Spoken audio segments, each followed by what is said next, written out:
I noticed that I'm not that far off my 500th video on this YouTube channel. I think as the time of recording this, I have about, it's like 17 maybe to go.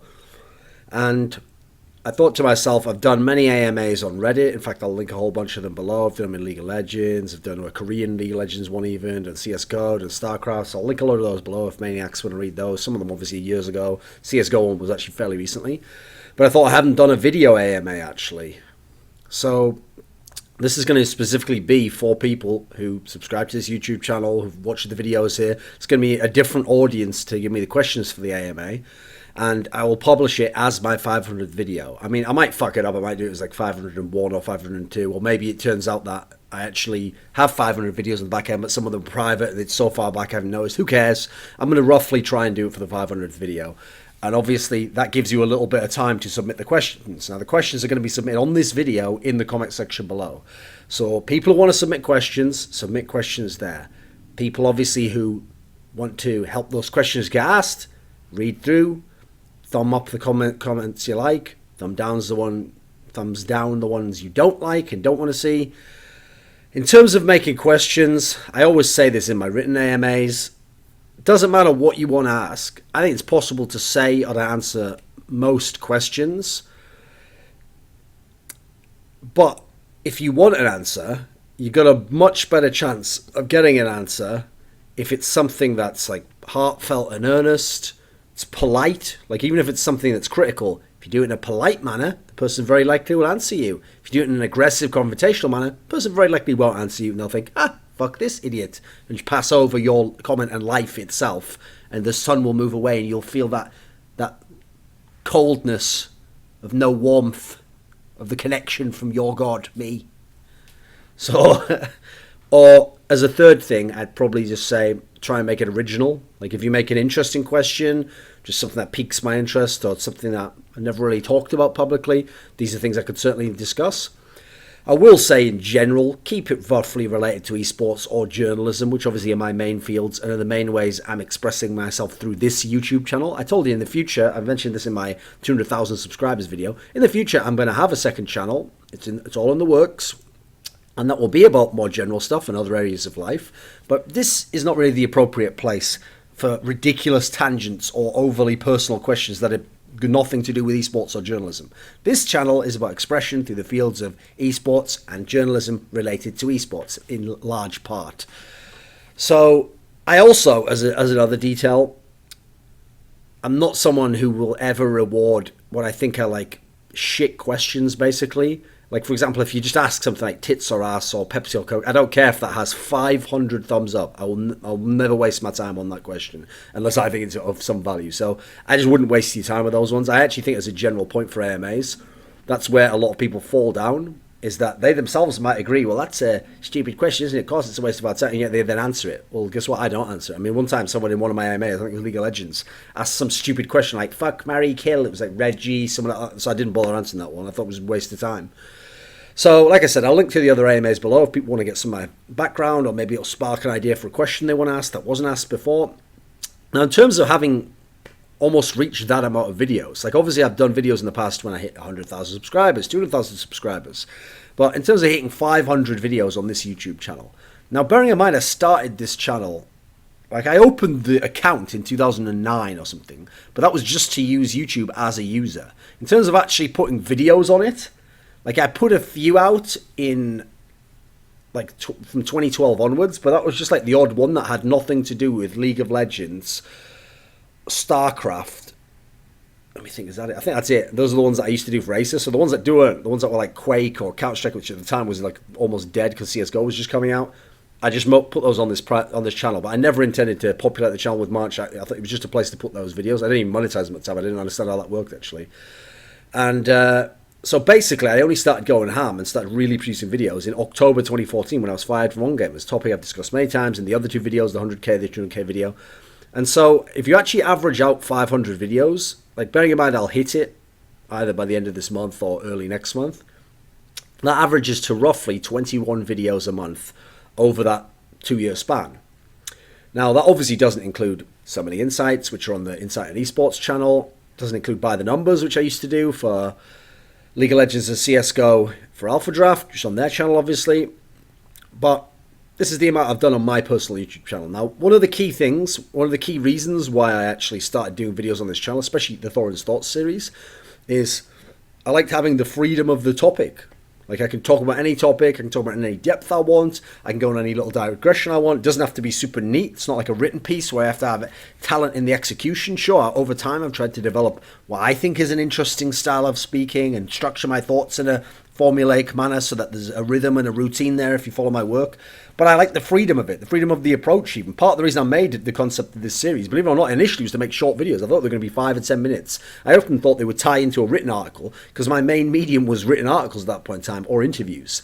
So I thought it would just be sort of be like a quick video sketch, not even an essay, just a little sketch of an idea or some thoughts that don't necessarily fit into an article. Now, in the meantime, I've made written columns, for example, to take up some of that. But I always have ideas that make more sense as a video and that I do as a video and that I feel fit this medium.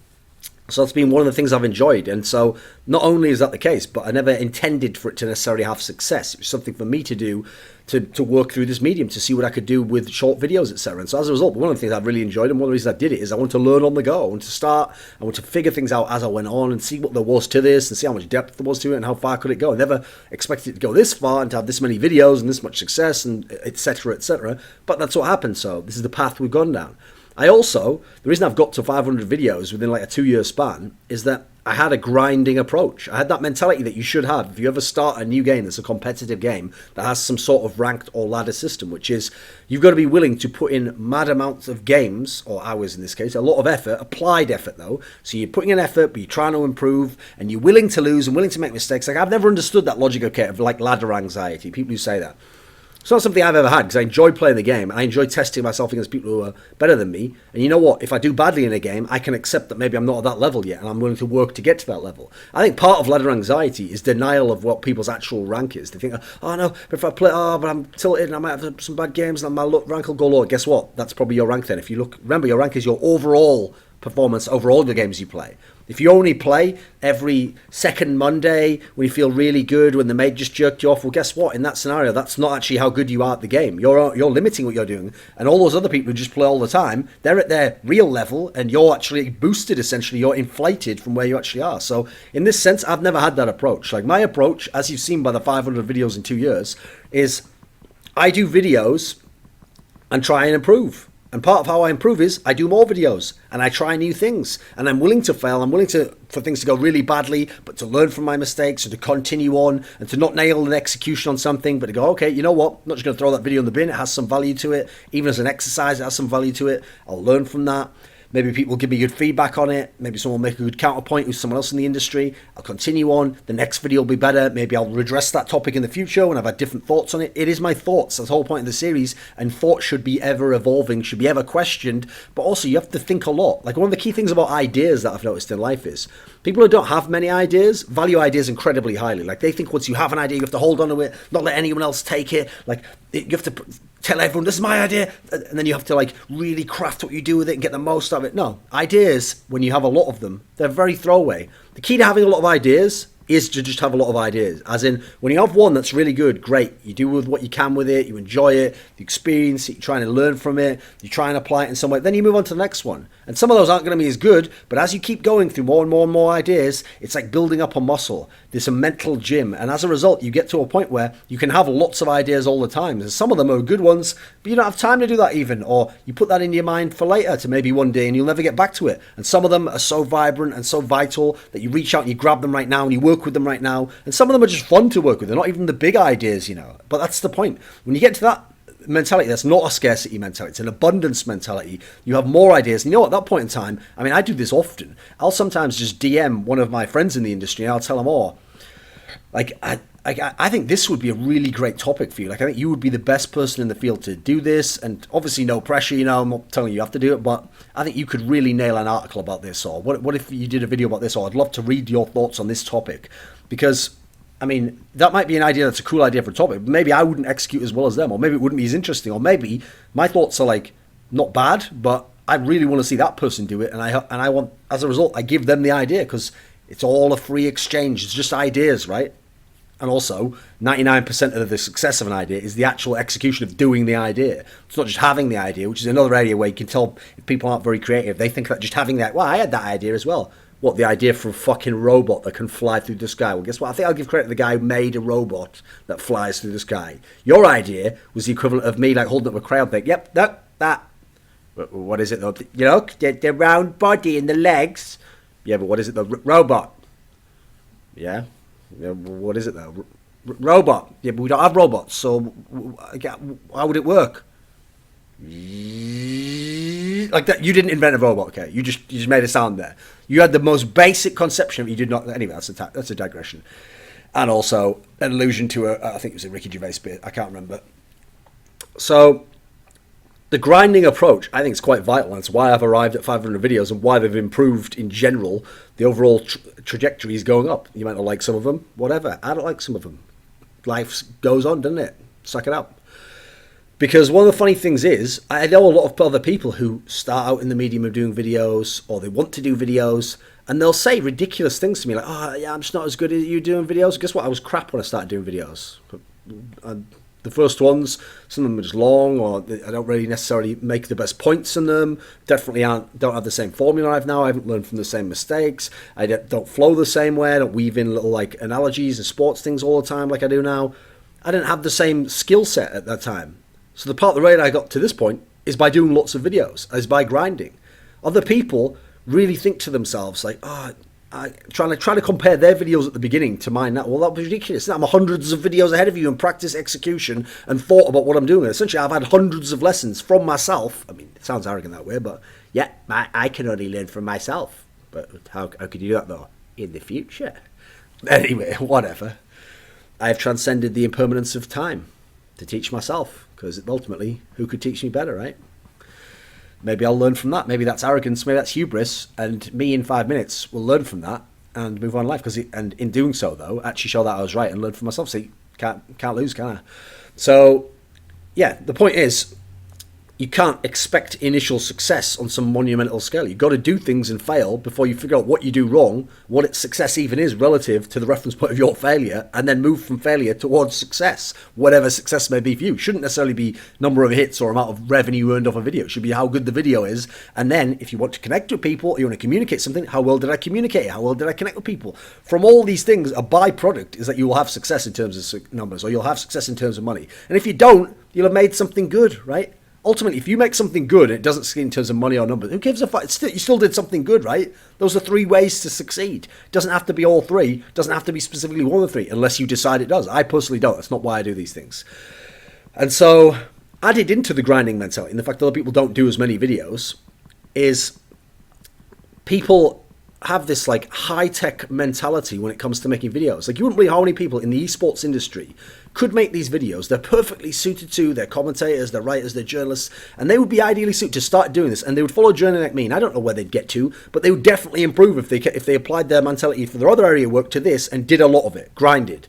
They won't, though. They think to themselves like, oh, no, but I need to really think about like how a video would go, and they want to spend like a month on and off doing a video, or they want to wait till they've got like a studio set up, or they want to wait until they have like a perfect guest they could have as a co-host.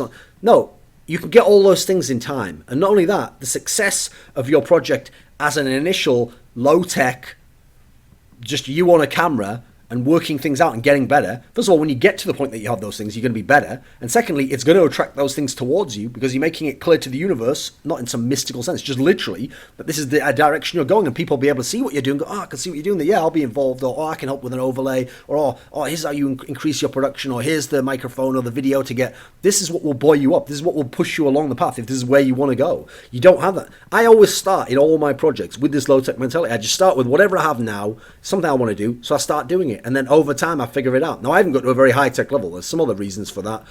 I mean, I'll give you one example. That's an issue. So I would say in general, just start, worry about the rest later. Now, one of the reasons why I haven't really gone much higher tech is like, first of all, I don't like rendering videos. That's a bit of a hassle. So I prefer to develop this one-and-done take approach where there's not a lot of edits. I mean, obviously that's harder because then you have to maintain people's interest and you have to be able to talk and you have to be able to connect your pieces together. You have to be able to circle back on yourself. Sometimes you get lost. Okay, these are all skills that are interesting to learn. Now, maybe some of my points, I've no doubt when I've seen people sometimes take my audio and put it over like game footage, sometimes that has more impact, certainly has more power. Like I really enjoy watching people who do video essays, for example. Like a couple of examples would be there's a channel called Nerdwriter, I think it's like Nerdwriter 1 or something, and there's a channel called Every Frame a Painting. And these are two guys who they only make a video like once a month or something, but the video will be like a video essay on a director or a movie or something, and they'll cut in all these scenes from the movie, and they'll really have thought out and paced and edited what they do. Almost their video itself is a miniature movie in itself in terms of the narrative and how it's structured and the art form of it. And these are fantastic videos that have a great impact, and they really get through to you.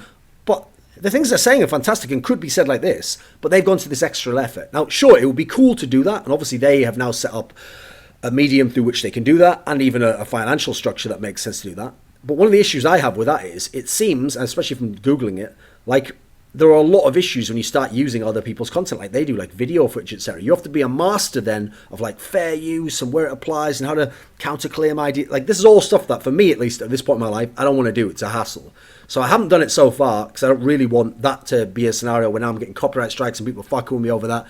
I'd rather just for now just make it what the idea is, and maybe one day there can be something like that. It'd be cool to do it, but it's not as simple as people think. Unfortunately, if it was a bit more Wild West, maybe I could get away with that and I'd have a lot more videos that are like that, like some of the motivational things layered over some great images. I like to watch those videos, but it's a lot more difficult to make them than people might think. Now, another issue in terms of making a lot of videos is, I just want to say this is a general topic, I think perfectionism or people claiming perfectionism is bullshit. Like, I don't know anyone who is really good in any field who actually is a perfectionist, as in what people claim when they're... Everyone who says they're a perfectionist, okay, is always someone who barely does any work. Like, when they do work, they're like, oh, I threw it away because it wasn't like a 10 out of 10, it was 9 out of 10. Like, their idea of 9 out of 10 is never that great, by the way. Like, what they're really throwing away is... For someone who's really good, like a 5 out of 10 piece, and then they're working like for a month to get to 6 out of 10. And what they're not realizing is because they don't have this grinder mentality, because they don't have this mentality that they're willing to fail, that they're willing to have these problems, because they can't like look at that, reflect upon that insecurity in them that can't allow them to fail or be seen as lesser. Same with the ladder anxiety people. They end up in this world where maybe they are ever so slightly improving. Like they're taking a month to make another video and I nailed it and I did it in 4 takes and I really thought about structure. And you know what? I improved a bit. It was better than it would have been. That's the thing. They're going from like a 4 or a 5 out of 10 video to like a 5 or a 6 out of 10 video. What they don't realize is if they put a bunch of 4 and 5s out, then in a week from now, they might already do the odd 6 one. And then there might be a bunch that are 5 and 4. And over time, that's one of the key things about being very productive. Sure, not every video is going to be 10 out of 10, but I don't know anyone in general who can make 10 out of 10 videos every time. So what happens is the person who thinks they're going to do that every time actually is not improving enough. So if I make, let's say, 40 videos in a month, I actually will end up making more 9 out of 10s for my work relative to me than they will if they make 3 videos over a month. I'll make a load of ones that aren't 9 out of 10s, but that's 7 out of 10s, 6 out of 10, some 8 out of 10s, and I expected 10 out of 10 maybe, but I'll make more overall. I'll cover the spectrum more as well. And so this is one of the issues I see with that mentality. I think it's bullshit. To me, it's just an excuse to cover your insecurity that you're actually scared to be judged. You don't think you can succeed. You think that you can do something perfect, you haven't done it in this sense. You've got to make mistakes, you've got to learn from them. This is part of life. Now, you don't want to make a mistake, but you're going to, therefore you have got to, and this is the easiest way to learn from them, is to make the mistake, because it then shows you, reality is showing you didn't do it as well as you thought you did you? You fucked it up. Maybe you're not as good as you think you are. Maybe you have to go away and work on something.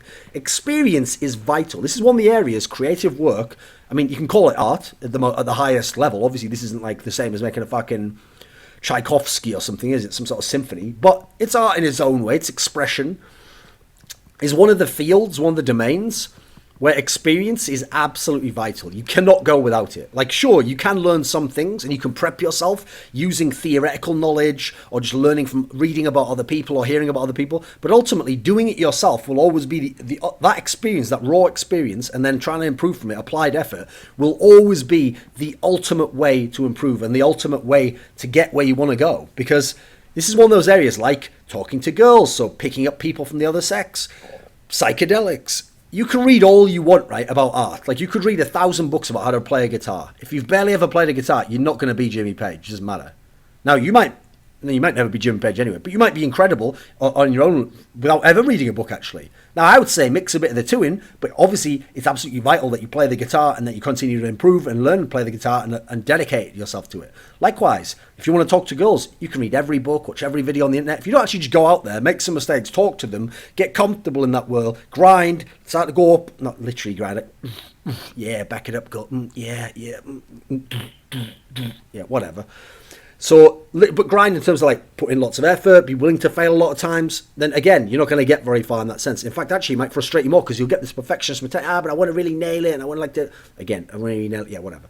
I want to really nail it like in that sense, or you're not going to. Like, you have to make those mistakes. You're not going to be perfect no matter what you do. And obviously a great example, like I gave, is psychedelics, because you can read everything in the world. Oh yeah, and since I know what it's going to be like I won't freak out.